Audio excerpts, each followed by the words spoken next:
नमस्कार दोस्तों, आपके अपने चैनल अनमोल ज्ञान में आपका हार्दिक स्वागत है। आज मैं आपको एक ऐसी कहानी सुनाने जा रहा हूं जो न सिर्फ आपके दिल को छू लेगी बल्कि जीवन के असली अर्थ को भी समझाएगी। एक गांव में एक विद्वान ब्राह्मण रहता था।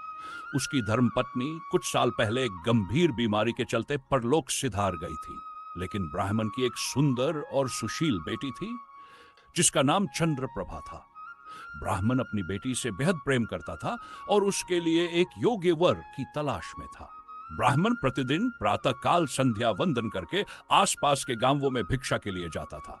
इसी दौरान चंद्रप्रभा घर का सारा कामकाज निपटाकर पानी लेने नदी किनारे जाया करती थी। एक दिन जब वह पानी भर रही थी, तभी उसकी नजर नदी के दूसरी ओर खड़े एक युवक पर पड़ी। पहली ही नजर में उसने उसका मन मोह लिया। अब तो वह युवक भी प्रतिदिन वहां आने लगा और चंद्रप्रभा को निहारने लगा। दोनों एक दूसरे को देखते पर मौन रहते। यह प्रेम था, लेकिन इसे शब्दों में बयां करने की हिम्मत किसी में नहीं थी। अक्सर ऐसा होता है ना?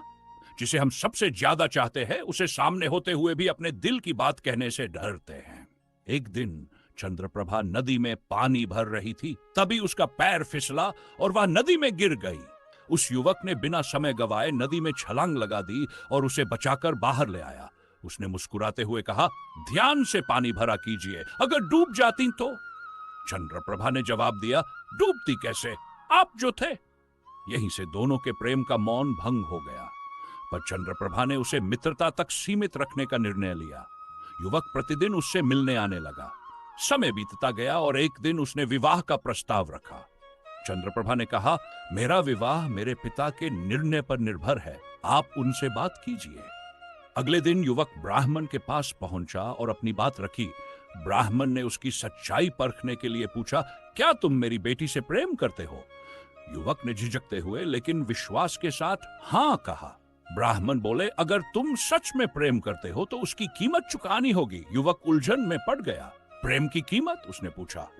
ब्राह्मण ने कहा, हां, पहले प्रेम की कीमत का अर्थ समझ कर आओ, फिर मेरे पास लौटना। युवक इस प्रश्न का उत्तर ढूंढने के लिए भटकने लगा। अंततः उसे एक महात्मा का पता चला। वह उनसे मिलने गया और पूछा, स्वामी जी, प्रेम की कीमत क्या है? महात्मा मुस्कुराए और बोले, पगले, प्रेम की कीमत अमूल्य है। जिस प्रेम की कीमत होती है वह प्रेम नहीं, सौदा होता है। युवक को सच्चाई समझ में आ गई।